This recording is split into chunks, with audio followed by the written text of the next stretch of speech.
buzzer-buzzer Anies yang mendadak NU dan buzzer Demokrat mendadak brutal. Ini orang-orang kenapa ya? Pada ajaib semua.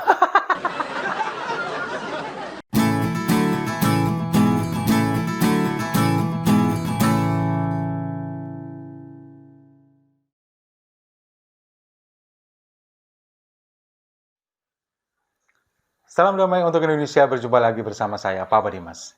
Info kali ini datangnya dari buzzer-buzzer Anies yang mendadak NU dan buzzer Demokrat mendadak brutal.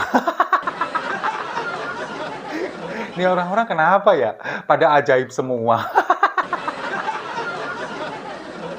Kalau kita melihat media sosial hari ini, sejak deklarasi Anies Baswedan dan Caimin hari Sabtu yang lalu, kita melihat pendukung-pendukung Anies mulai memainkan narasi mereka ini seolah-olah lebih NU daripada orang NU sendiri. Dulu akun-akun yang nyerang Banser, kemudian nyerang Gus Yakut, menghina NU, ini kemudian mendadak menjadi lebih NU, mendadak lebih Banser daripada mereka sendiri. Kalau seperti kita lihat, Eko Widodo, mantan narapidana hoax server KPU, ini kemudian memposting bahwa Anies ini kemudian menyanyikan lagu Hubul Waton, kemudian dia beberapa hari yang lalu juga memposting foto tentang ini adalah kaum sarungan, lalu kemudian manut kata kiai. Ini adalah narasi-narasi yang selama ini selalu disampaikan oleh kaum Nadiyin. Manut dawuh kiai, kemudian kaum sarungan yang identik dengan santri, kemudian mengatakan bahwa Caimin ini adalah sudah saatnya Panglima Santri memimpin dan lain sebagainya. Mereka ini mendadak NU. Padahal kalau kita melihat cuitannya, jauh-jauh sebelum ini mereka selalu menyalahkan NU, kemudian menyudutkan Banser, seolah-olah mereka ini adalah makhluk yang paling bersalah di muka bumi.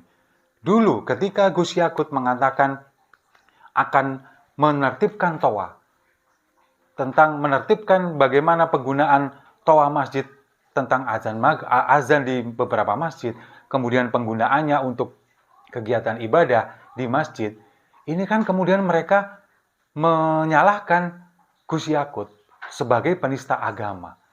Kemudian kita melihat Banser-Banser menjaga gereja, mengamankan ibadah Natal di beberapa wilayah. Mereka ini juga menyudutkan Banser, mengatakan bahwa mereka ini adalah satpam gereja lah, kemudian dengan tuduhan yang macam-macam. Tapi sekarang ketika Anies Baswedan kemudian bergandengan dengan Caimin, mereka mendadak jadi NU. Bahkan tiba-tiba ada yang membandingkan antara ketiga bakal calon presiden ini, Prabowo Subianto, kemudian Ganjar Pranowo dan Anies Baswedan, ketika mereka melakukan sholawat bersama para ulama dan habaib. Dinarasikan di sana bahwa Prabowo ini bengong, Ganjar bingung, kemudian Anies Baswedan ikut melantunkan sholawat itu. Bahkan di video tadi, Eko Widodo ketika kemarin deklarasi Anies Imin di Surabaya, ini kan juga dilantunkan lagu Hubul Waton. Anies dengan lancar menyanyikan lagu itu. Memang kalau kita melihat videonya, Anies memang lancar dan hafal melantunkan lagu itu. Hubul Waton minal iman walakakum minal iman inhadu ala Ramadan Indonesia biladi entah memang ini dia sudah terbiasa atau mendadak juga menghafalkan, kita nggak tahu. Tapi yang jelas di video itu Anies ini hafal lagu Hubul Waton.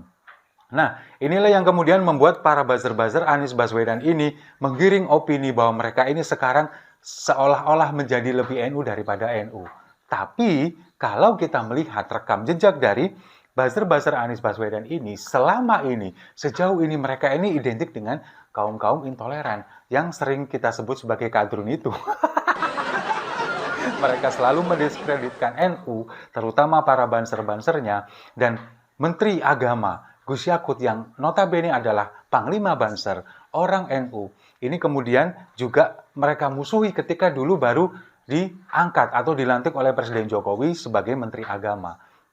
Yang katanya adalah, yang kita sebut adalah Menteri Seluruh Agama, tapi bagi mereka ini adalah sebuah kesalahan ketika mengangkat Gus Yakut sebagai Menteri Agama. Nah, padahal kalau bagi para pengamat, ketika Anies Baswedan kemudian menggandeng Caimin sebagai cawapresnya, dinarasikan seolah-olah ini akan meraup suara kaum Nahdien, terutama yang ada di Jawa Timur. Padahal bagi para pengamat nggak seperti itu. Faktanya dari seluruh warga NU ini yang memilih PKB, memilih partai PKB, ini hanyalah sekian persen, mungkin nggak sampai 10%, di bawah 10% dari seluruh total warga Nahdien. Bahkan kalau kita melihat atau mendengar obrolan-obrolan dari bapak-bapak yang kemudian mereka obrolan setelah melakukan tahlil. Ini saya ada dengar cerita dari teman, ketika semalam ada tahlil, kemudian melakukan tahlil, setelah itu, biasa setelah tahlil kan mereka ngobrol sambil makan camilan, minum kopi, sambil ngerokok. Mereka ini kemudian bercerita tentang dinamika politik yang ada sekarang. Mereka ini rata-rata adalah pengurus ranting NU yang ada di wilayah sini. Dan apa yang mereka katakan? Mereka nggak akan mau memilih Caimin.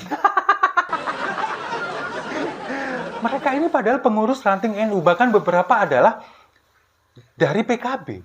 Tapi mereka nggak akan mau memilih Caimin. Ini menandakan apa? Menandakan bahwa memang suara Caimin atau dari PKB ini tidak sama sekali tidak merepresentasikan warga NU. Tapi diklaim oleh mereka ini akan memenangkan wilayah Jawa Timur. Ngimpi! Nah, sementara itu, ketika pendukung Anies Baswedan merasa lebih NU daripada NU, pendukung Partai Demokrat, buzzer-buzzer Partai Demokrat ini mendadak brutal.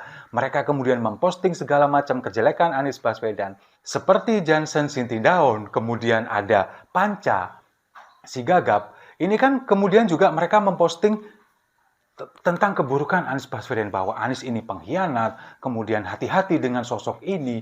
Kemudian ketika Anies kemarin mengatakan bahwa di Hotel Yamato ini adalah perjuangan kakek-kakek kami, oleh Panca ini kemudian disentil. Emangnya cuma kakek dia yang berjuang, seolah-olah seperti itu.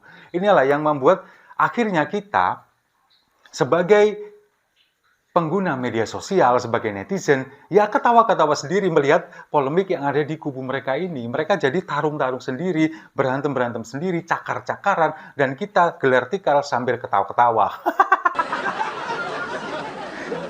Nah, di saat ini semua kemudian terjadi, Anies dibully oleh pendukung dari Demokrat, kemudian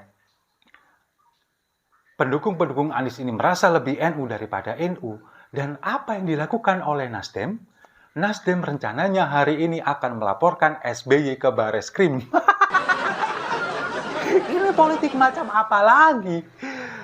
Kemarin saya membaca berita bahwa Nasdem akan melaporkan oknum petinggi dari Partai Demokrat ke Bareskrim. Nah, ini yang dilaporkan, permasalahan apa masih belum jelas. Kita tunggu saja. Rencananya kan hari ini, hari Senin ini, bagaimana pelaporan yang dilakukan oleh Partai Nasdem, kemudian apa saja pasal-pasal yang akan mereka pasal-pasal yang akan memperberat ini, kita juga belum tahu. Tapi kita wajib menunggu, wajib kita melihat dinamika politik Indonesia ini yang semakin lucu, semakin panas, dan semakin membuat kita bisa tertawa setiap hari.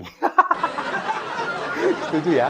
Kalau setuju, mari kita minum kopinya sama-sama untuk gejolak politik yang semakin seru.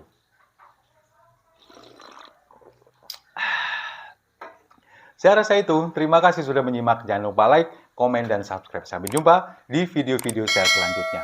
Gerak cepat, Indonesia maju.